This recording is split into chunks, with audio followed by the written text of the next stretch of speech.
Hi, welcome to HardReset.Info channel, dear viewers. In front of me, ULEFONE Note 13P, and now I'm gonna show you how to clean your USB charging port using household items.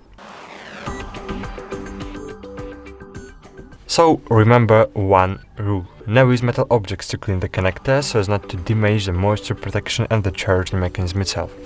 I suggest to use an old toothbrush, which you no longer use.